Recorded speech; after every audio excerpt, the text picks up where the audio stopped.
नवरात्रि में दुर्गा पूजा के अवसर पर दुर्गा देवी के 9 रूपों की पूजा आराधना बहुत ही विधि विधान से की जाती है। नवरात्रि के 9 दिनों को धार्मिक दृष्टि से बेहद ही शुभ माना गया है। 9 दिनों तक माँ दुर्गा के भक्त उपवास रखते हुए माँ की आराधना, पूजा पाठ और मंत्रों का जाप करते हैं। आज शारदीय नवरात्रि का 8वां दिन यानी दुर्गा अष्टमी है, जिसे महाअष्टमी के नाम से भी जानते हैं। आज माँ दुर्गा के 8वें स्वरूप आदिशक्ति महागौरी की पूजा की जाएगी। देवी भागवत पुराण में बताया गया है कि माँ के 9 रूपों और 10 महाविद्या सभी आदिशक्ति के अंश और स्वरूप हैं, लेकिन महादेव के साथ उनकी अर्धांगिनी के रूप में महागौरी हमेशा विराजमान रहती हैं। माँ दुर्गा के इस स्वरूप की पूजा करने से सोमचक्र जागृत होता है और इनकी कृपा हर असंभव कार्य को पूर्ण कर देती है।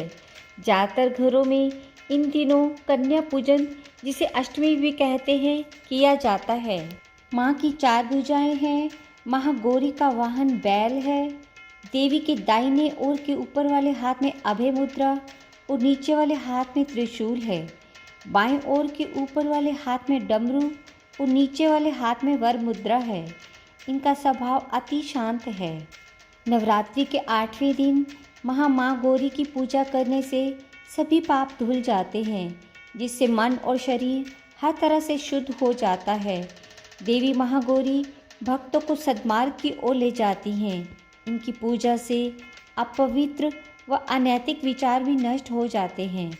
देवी दुर्गा के इस सौम्य रूप की पूजा करने से मन की पवित्रता बढ़ती है, जिससे सकारात्मक ऊर्जा भी बढ़ने लगती है। माँ की भक्ति भाव से पूजा करने पर माँ महागौरी महिलाओं के सुहाग की रक्षा करती हैं और कुंवारी कन्याओं को योग्य वर मिलता है। माँ महागौरी को सफ़ेद रंग बहुत प्रिय है। इनके सभी वस्त्र, यहाँ तक कि आभूषण भी सफ़ेद हैं। हालांकि इनकी पूजा करते समय गुलाबी रंग के कपड़े पहनना उत्तम माना जाता है। दरअसल माँ गौरी दाम्पत्य प्रेम की देवी हैं और गुलाबी रंग प्रेम का प्रतीक है। माँ को काले चने अति प्रिय हैं। माँ का पूजन इस मंत्र से करें। सर्व मंगल मांगल्ये शिवे स्वार्थ साधिके शरण्ये त्र्यंबके गौरी नारायणी नमोस्तुते। पौराणिक कथा के अनुसार पर्वतराज हिमालय के घर जन्म लेने के बाद माँ पार्वती ने पति रूप में भगवान शिव को प्राप्त करने के लिए कठोर तपस्या की थी।